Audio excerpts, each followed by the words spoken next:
Well, hello there. Welcome to Catherine's guitar making workshop. I hope everyone's doing great out there. Okay, today, I think it's time. Oops, let's get some exposure. Okay, that's good. I think it's time to start showing off the latest guitar with a thought to possibly finding someone that would like to be in possession of this instrument. AKA buy it from me so then I can make more guitars, main goal in life. And also buy a bottle of wine or two. Just little luxuries count, eh? Anyway, so I'm going to flip this around, show you what I'm working on. And right, we'll get to it. Hope everyone's doing great. I'm doing just fine. Wintertime in Thailand. Yes, it's wintertime in Thailand. It's kind of my favorite time of year. It's quite cool in the morning. And about 10 degrees this morning. It's quite cool for considering there's no heat or anything. Yeah, so this is the guitar here. Actually, I'm going to close the computer. I should have covered it actually, because you know there's a certain mythology that I'm not going to say I try to maintain it, but I don't fight against it of me living wild in the woods. Technology does not exist. Even though I'm using a phone to record this, and I obviously have lights in my workshop. Anyway, it's pretty low technology for a good part of it. So, to the guitar. This is an interesting instrument for me. It's a bit of an experiment. The wood is Mai Daeng, which is a Thai wood, and sometimes it's called pinkyado. But here in Thailand, Mai Daeng, which just means wood red, but it's not a rosewood. It doesn't go into the CT scales. You'll notice that there's 4 pieces here. This wood I got from, I made a shamisen. I guess this Mai Daeng shamisen, actually it's sitting right here, this shamisen. Let's turn on the light here. Right, so this shamisen right here is made with Mai Daeng. It's actually the same wood that I've used in the guitar. But I had some left over, you know, and I thought, oh, I'm going to cut this.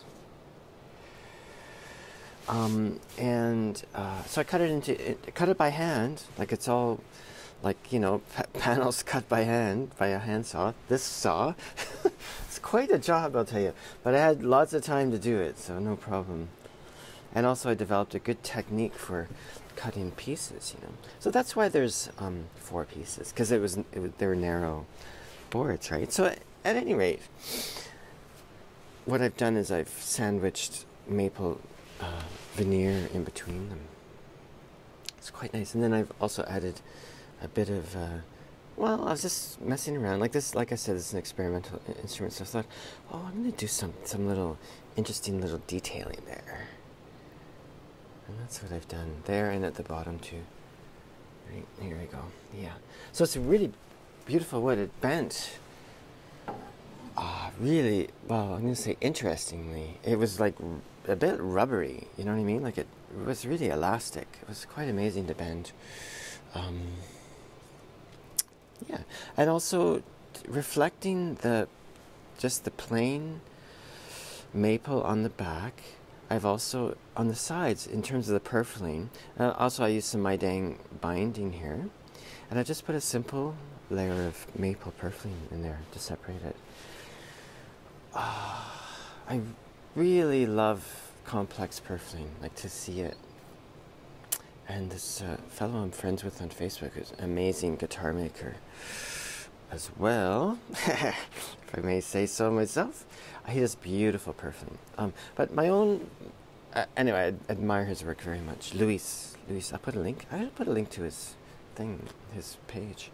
But I have this thing, you know, going with a bit of a shibumi,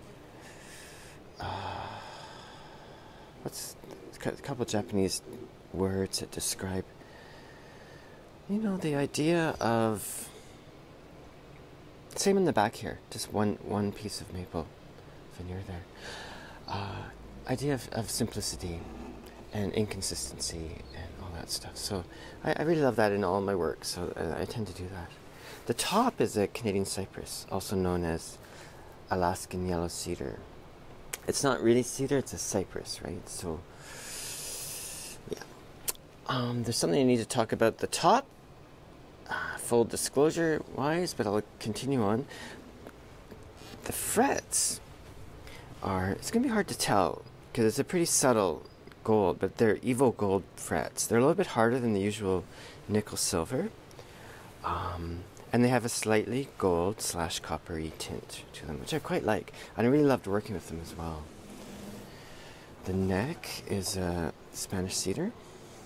Managed to get some out of a shop in Canada. Really nice. It's a bit darker, right? Like up to now I've been using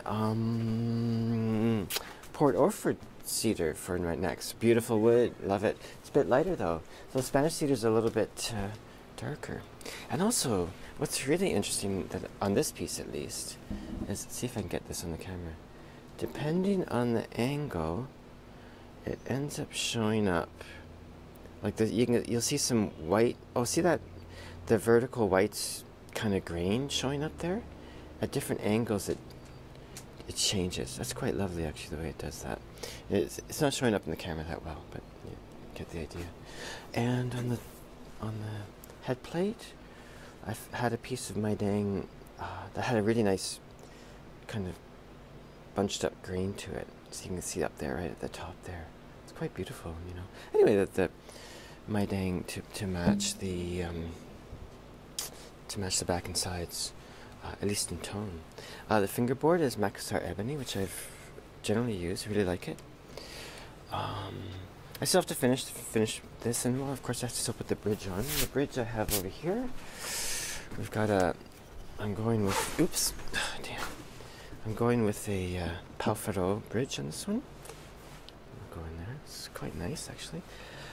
Usually I shellac the bridge, but this time I'm just going to oil it. I want to somehow, it's a different tone than the Makassar, although this lighter brown in there is a little bit close.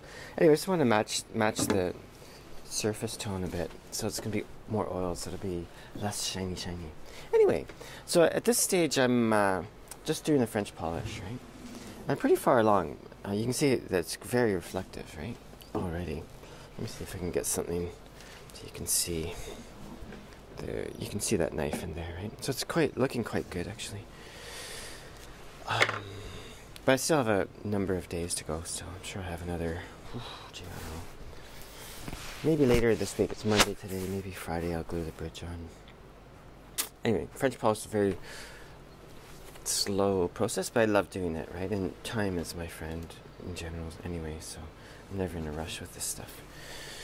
Anyway, here's the thing I need to talk about the top. You probably can see right along my finger there. Let's see if I can focus them there. Maybe I can brighten it up a bit. Right along here. Maybe darker is better. Right along here there's a crack. Right? The center line is right here. Right. One interesting thing about this Canadian Cypress is the glued center line ended up being slightly rosy on the glue line and then light on the edge. And I have two tops. They're glued exactly the same way, so it's not something. I don't know what that's about because here I've got a Engelmann spruce, which is going to be on the next instrument. It's quite a different situation, right? Anyway, right. So there's a crack here. I'm going to switch it. Yeah. So here's my problem, right? I always love to try different things, experiment and all that. It's not a problem because it's a great way to make things and to explore, but sometimes I make a kind of a stupid, that wasn't the best idea. Anyway, I was trying something out with the peones, which are the bits I glue onto the top and sides to glue the top on. Kind of like what kerfing, I use kerfing on the back, you know.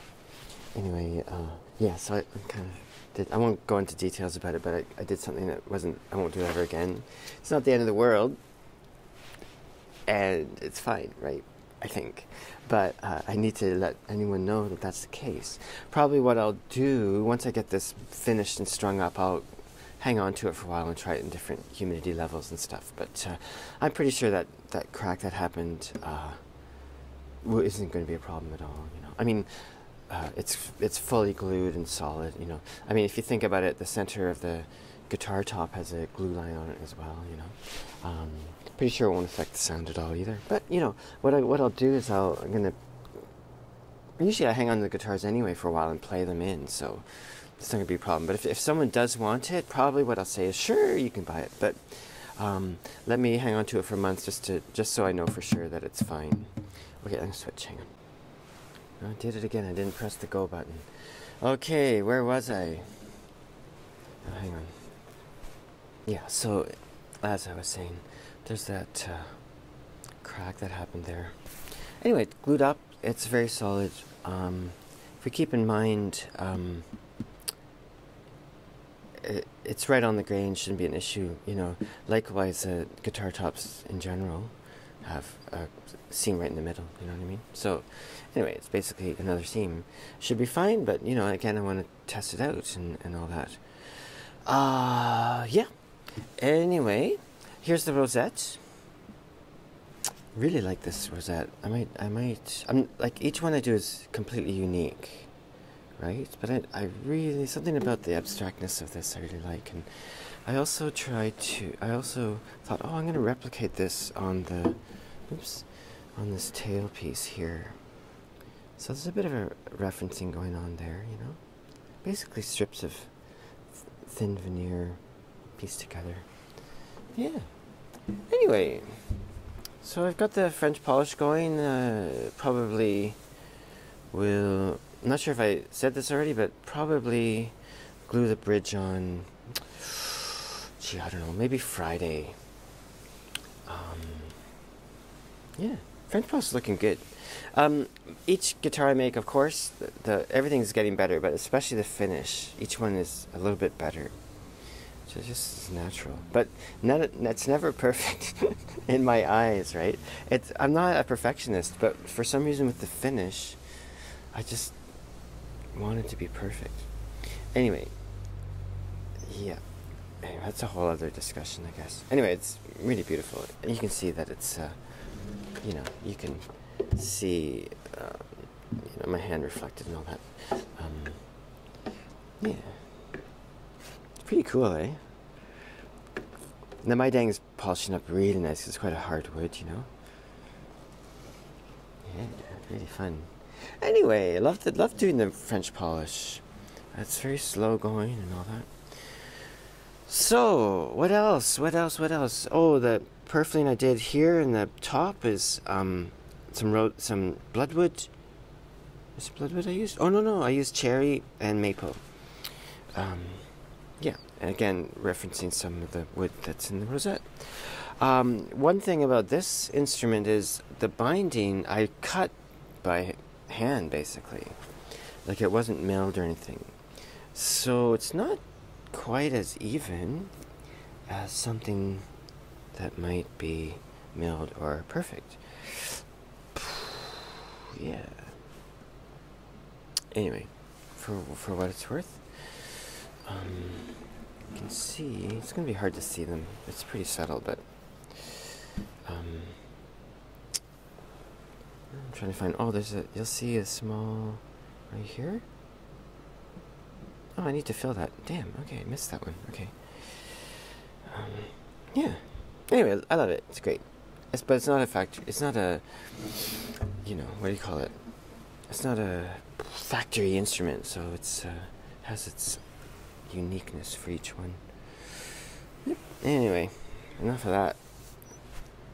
I usually, when I take photographs, I don't know if people know this, but on my other guitars, I always photograph every sort of slight, tiny flaw I can find. I don't want to be accused of saying, you didn't say. I went, well, if you looked at the pictures. Anyway, they're all subtle and it doesn't affect the sound or anything like that, but I just want to make sure. Anyway, now I'm really babbling. There's the inner label there. Handwritten is what I've been doing. I don't think there's much else to say about it, other than I'm quite excited about this instrument. I'm even, you know, always when I make it, I wonder if I should keep this one. It's like, that's always the thing, right? I won't. I'm sure I won't, but we'll see. unless for some bizarre reason it doesn't sound good, but I have a funny feeling this one's going to sound really good. So interesting. You can hear the tone changing. Like where it counts is right through here, I think, you know? And it's very drum-like. This never picks up well on the microphone from the phone. But when you put it right to your ear, it's a beautiful drum sound. Just love it. Anyway, there's a show and tell for the guitar I'm working on now. The next instrument will be a Canadian Cypress back and sides, Cedar, Spanish Cedar neck, bloodwood bindings, and maybe a bloodwood bridge, I'm thinking this time. Yeah. Actually, switch it around. Yeah, you can see here's the Cypress back I'm working on. I'm not really working on this instrument, I'm just puttering away in between polishing, I guess. You can see the center seam is, let's try and focus on that. Is a bloodwood, cherry, maple, and bloodwood. That's going to be really nice to work with, I think. Excited about that wood, actually. Anyway, yeah. So, there you go. That's it. That's what I'm working on. If anyone's interested in this instrument, please get in touch and we'll have some communication going on. That'd be nice. Anyway, I'm just rubbing the guitar. It's so nice when you get a polish on. It's just like, oh, I'm just gonna... Oh, it's so nice. I thought I heard someone get up the stairs. One thing about this house is great. It's all wood, right? The last thing it is a solid concrete structure. Like, no one could ever sneak up on me here, because just walking up the stairs, the whole house starts to... You can feel the shaking, you know? Anyway, I don't expect to be attacked in my house, but... If that did happen, I'd know about it. And then, of course, because because I practice Kendo and Iaido, I'm well armed, right? Like I've got Iaido, so I got a live blade and I've got a live blade and it's kind of dark. Got a live blade and a dull blade for Iaido practice. Anyway, yeah, so anyway, for what it's worth. Actually, as an aside, my friend Susanna was visiting me. Oh, it's quite a long time ago now. Anyway, let's see, how can I phrase this not look like a lunatic? I had hurt my leg, my foot. I fell through the roof, right? Like, I really damaged my foot. Broke the heel and wrecked some ligaments and stuff. So it was kind of hobbling quite a bit for quite a while. And so Susanna was visiting me just after that happened. So at one point I said, oh, Susanna, can you get, because the bedrooms are upstairs, so Susanna, can you get something for me from my room? So she gets up and comes back, and she goes, you've got a sword beside your bed. I went, no, I don't. And she goes, yes, you do. Oh, no, that's just a tanto. It's like a knife. And she goes, exactly. I'm like, oh. And I might have said something like, what, don't you sleep with a knife beside your bed? I'm not sure what to say. That's just a habit of mine from all these years of living out in tents, really, in Canada. I always had a knife beside me. And for a good part of that, I had a rifle beside me as well. Like on my long rides and stuff, I carried a 30-30 Winchester with me. Just for... maybe protection, you could say, not from people, but like if a bear came in or something. Nothing like that happened, but I carried it really in case I got in a jam and had to hunt or something. Anyway, whatever. But, oh jeez, what's my point? I'm really gone off the guitar aspect. As usual, I have to speak about Kendo. That's how that connects in. Yeah. When I was doing a lot of work with modern dance in Toronto, I was occasionally interviewed. I never say, oh, I'm not good at it, because I always end up talking about Kendo. Anyway, practice Kendo. is, I guess, the end message of this guitar video. Start practicing Kendo, especially if you're an adult and have kids. Get your kids into Kendo. They'll be properly raised, and they'll be good kids. And also, just do it. And also, if you want a guitar, let me know. Anyway, hope everyone's doing great. Ciao. Bye.